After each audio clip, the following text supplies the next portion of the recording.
on se retrouve aujourd'hui pour les sorties littéraires du mois de mai et comme le mois dernier, il y a beaucoup plus de one-shot et de tome 1 que de suite. Donc la vidéo va être encore un peu longue, je pense que vous pouvez vous prendre un café, un thé, je ne sais quoi, parce que je pense que ça va durer un petit moment. Trêve de blabla, on y va. Le premier que j'ai repéré côté fantasy, one-shot et premier tome, c'est A Her Majesty's Wild Coven de Juno Dawson qui va être publié dans le nouveau label Calix et ça sort le 1er mai. Dans cette histoire, on y suit les sorcières qui protègent le monde de toutes les formes de danger sans que les humains en aient conscience, mais en ce moment même, dans le cercle des sorcières, il se cache le plus grand danger. Et les 4 amies d'enfance vont se retrouver au cœur de ce danger et est-ce qu'elles vont réussir à le contrer? Ça a l'air bien sympathique. Ils ont fait 2 versions, une version de luxe et une version brochée. Les deux sont plutôt très jolies, les deux me tentent, donc on verra bien. Le deuxième que j'ai repéré, c'est Daughter of Darkness, qui va être publié chez Stardust, donc Hugo, et qui a été écrit par Elisabeth Corr.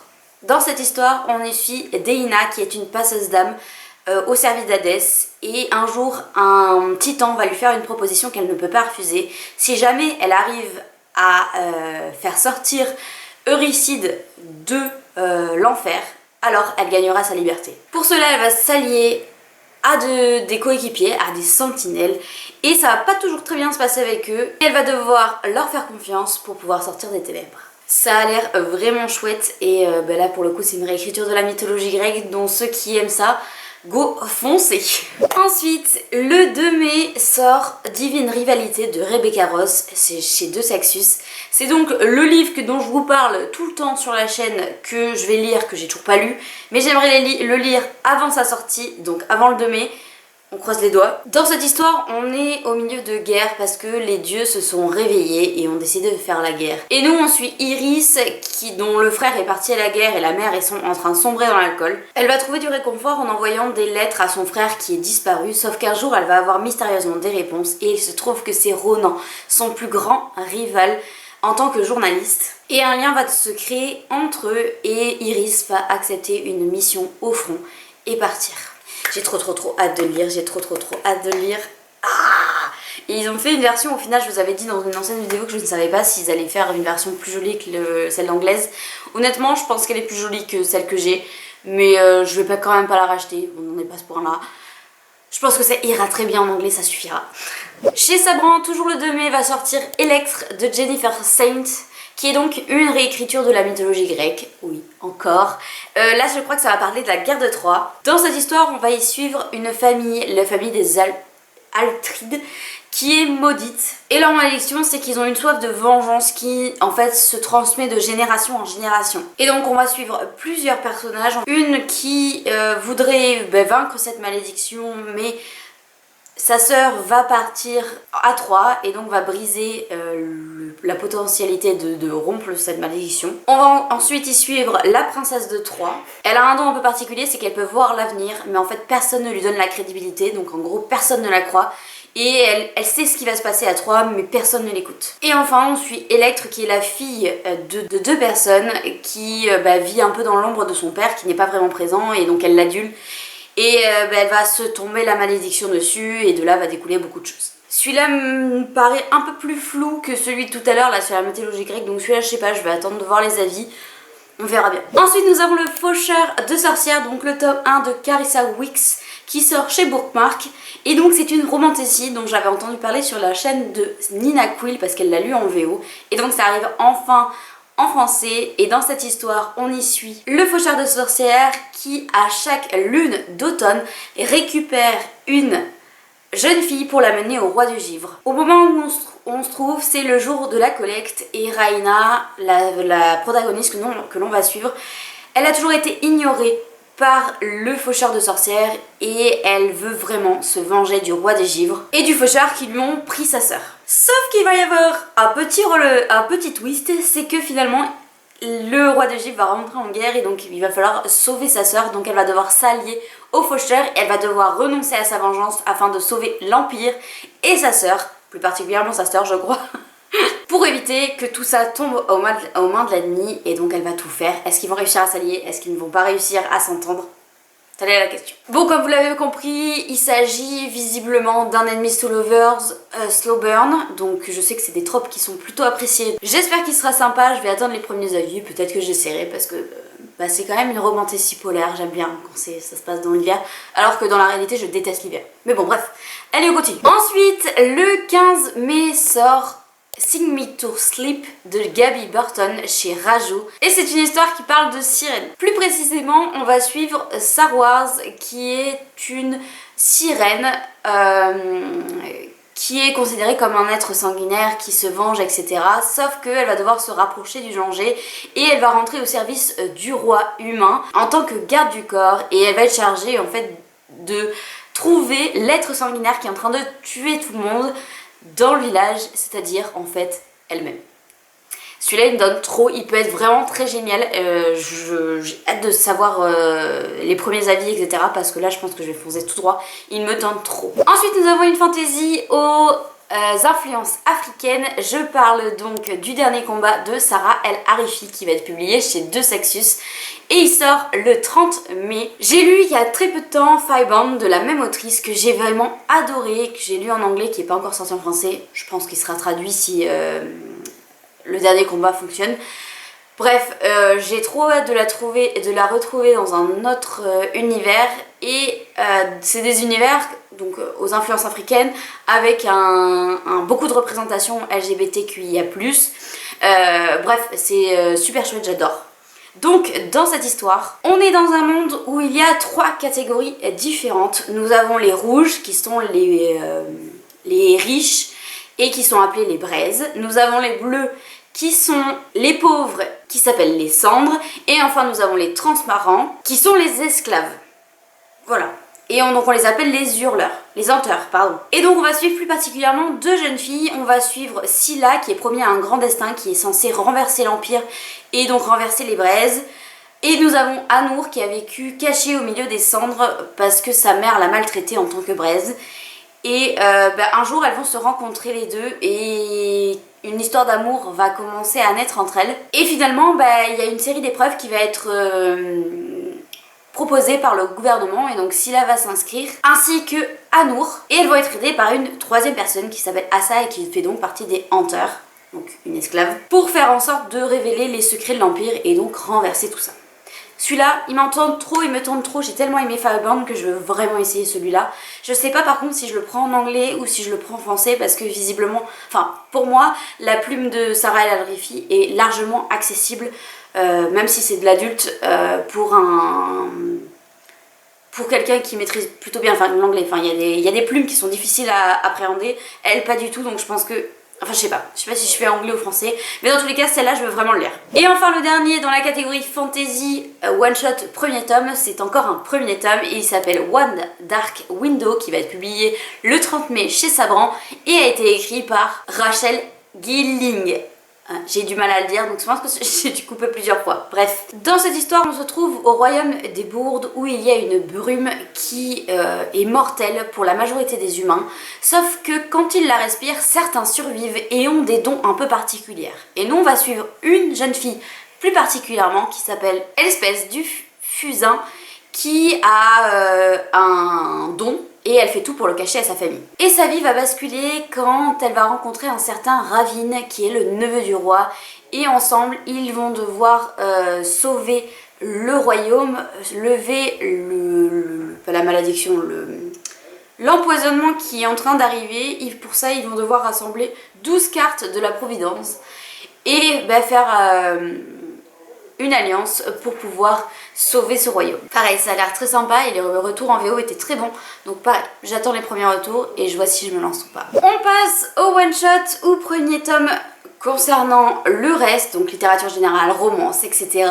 Le premier que j'ai repéré, et je ne sais pas vraiment si c'est une suite ou si c'est un tome compagnon ou bon bref, c'est Love Theoretically de Ali Hazelwood qui va être publié chez Hauteville et qui sort le 2 mai. Et dans cette histoire, on y suit Elsie et Jack, Elsie qui veut rentrer absolument au MIT parce qu'il y a un poste qui se libère, sauf que Jack qui est donc un chercheur très renommé veut placer lui-même son apprenti et donc une bagarre va se créer pour savoir qui va avoir la place au MIT, sauf qu'il y a peut-être une petite romance qui va se glisser là-dessous. On connaît Ali Elzerwood, donc on est sûr qu'il va y en avoir une, c'est une rom-com. Toujours le 2 mai sort Yellowface de R.F. Kuang. Et donc R.F. Kuang, c'est donc l'autrice de Babel qui a fait beaucoup de bruit ces derniers temps.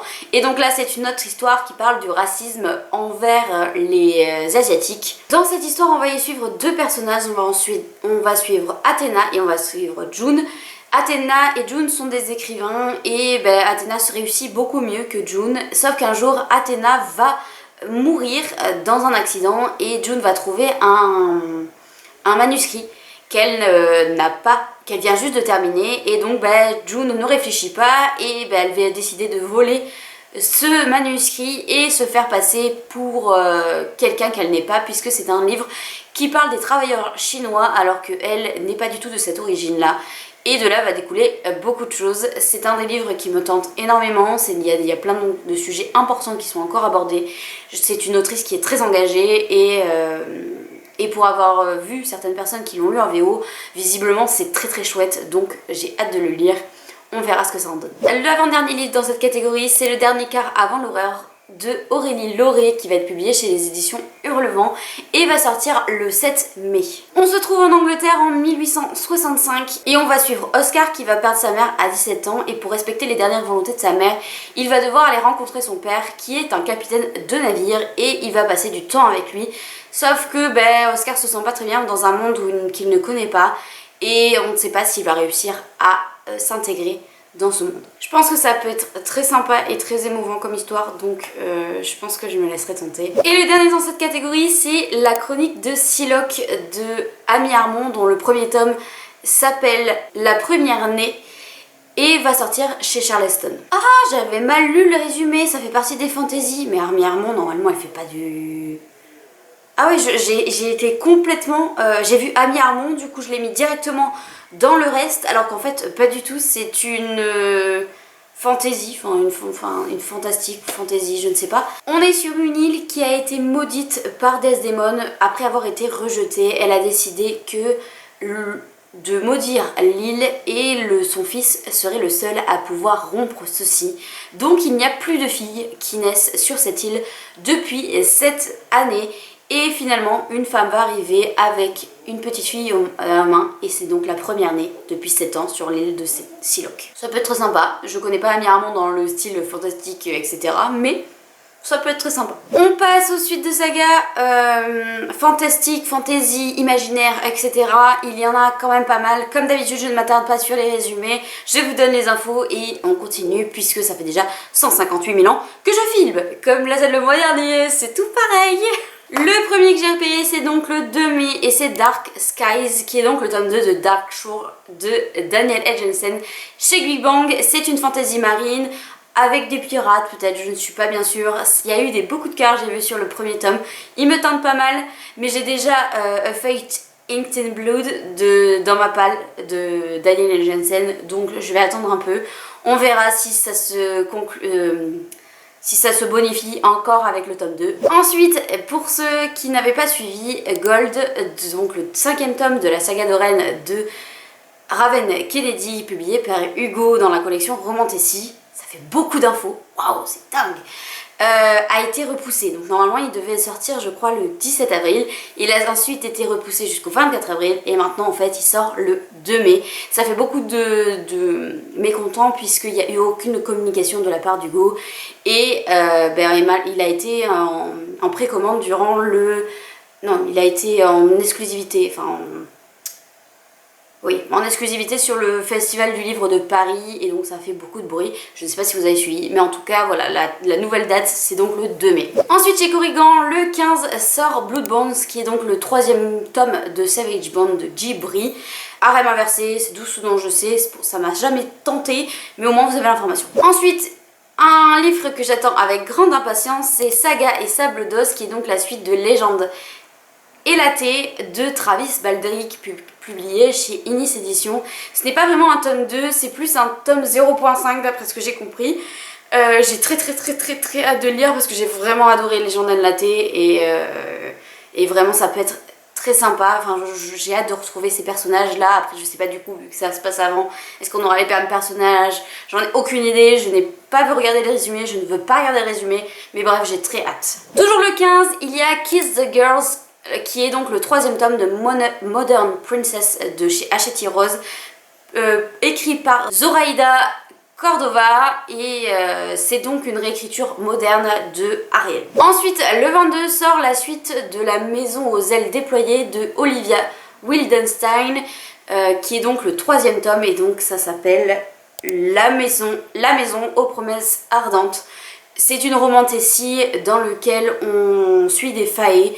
Ça a fait beaucoup de bruit, il y en a qui ont détesté, il y en a qui ont adoré. Bref, le 3e tome est là. Ensuite, un livre que j'attends pas du tout, mais je sais qu'il y a des grands fans, c'est le 4e tome de La Passeuse de mots de Aji Twice, qui va sortir le 29 mai, et donc ce serait le dernier. Les auteurs ont dit que ce serait vraiment le dernier cette fois. Et enfin, le dernier dans cette catégorie sort le 31 mai, c'est Le Sanctuaire des Dragons, qui est donc le 6e tome de l'Académie des Dragons de Jupiter Phaeton en auto-édition, et c'est donc l'avant-dernier de la saga. Le dernier sortira dans plusieurs mois et ça sera donc le 7e et dernier tome. C'est l'autrice du Trône des Magiciens que j'ai lu le mois dernier, que j'ai adoré, donc je pense que je me dirigerai vers cette saga juste après, parce que vraiment j'adore le style de l'autrice. Le seul que j'ai repéré concernant le reste, c'est donc le 11e tome d'Été meurtrier d'Oxford de H.Y. Anna, et il sort le 1er mai. La couverture n'a pas encore été dévoilée je crois, mais donc c'est le 11e tome. C'est une saga de Cosimo History que j'ai vraiment envie de découvrir après avoir terminé les enquêtes d'Anna Hansen. Je préfère ne pas en avoir 36 dans le même style en même temps, donc je pense que je vais attendre de terminer Anna Hansen pour découvrir l'été meurtrier d'Oxford. On passe aux sorties poche, et de ce côté là, le 1er mai, il y en a 2 chez J'ai lu. Il y a tout d'abord une couronne d'os dorés de Jennifer Ellermann-Schwartz, qui est donc le 3e tome du sang et de la cendre. J'ai lu le 1er tome, j'ai pas trop accroché, j'avais dit que je laisserais sa chance au 2e, mais à l'heure actuelle ça doit faire au moins 6 à 7 mois que j'ai lu le 1er, j'ai toujours pas commencé la suite, donc je ne sais pas si je continuerai, mais en tout cas vous avez l'information si vous voulez le découvrir. Toujours ce même jour, il y a donc la 2e partie de Un jour de nuit tombée en format poche de Samantha Shannon, puisque les tomes sont tellement gros que J'ai lu a décidé de les séparer en 2. Ils avaient fait pareil pour le prieuré de l'Oranger. Et voilà, donc moi ça c'est un achat sûr, puisque j'ai la partie 1 que j'ai acheté, qui est sortie le 17 avril.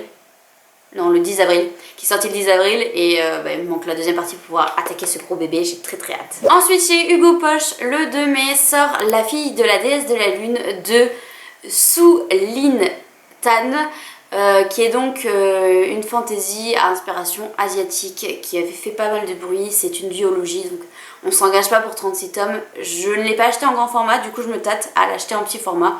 On verra, ça reste encore à déterminer avec moi-même. Ensuite chez Pal Édition, donc la succursale version poche de Saxus va sortir Il était une fois un cœur brisé de Stéphanie Garber, et il va sortir le 23 mai. Pareil, je dois juste commencer Caraval, donc j'en suis pas là. Je ne sais pas si je les prendrai encore format en anglais, en français, en petit format, j'en sais rien. Mais en tout cas, voilà, ça arrive si vous voulez le découvrir. Et enfin, le dernier que j'ai repéré, et je suis la plus heureuse puisque je l'attends comme le Messie, c'est Atlas de Passault, donc l'histoire de Passault, pardon, de Lucinda Raleigh, qui est donc le 8e tome des 7 sœurs, que j'ai hâte de lire, puisque c'est le dernier, ça va répondre à toutes les questions que j'ai. Bref, celui-là, je l'attends énormément. Et puis voilà, c'est le dernier de cette liste. Je n'ai encore plus de salive aujourd'hui après avoir autant parlé. Les sorties, il va falloir que ça se calme quand même, parce qu'il y a un petit peu trop, sachant que j'ai fait des choix. Là, donc là, dans ce que j'ai fait, dans ce que je vous ai montré, j'ai fait énormément de choix parce qu'il y a encore plein de choses qui m'intéressaient. Bref, je vais aller boire encore un grand verre d'eau comme le mois dernier quand j'ai filmé cette vidéo. Bref, je vous souhaite une excellente semaine. N'oubliez pas de liker, de commenter ou de vous abonner pour ne pas louper les prochaines vidéos. Et je vous dis à la semaine prochaine. Prenez soin de vous.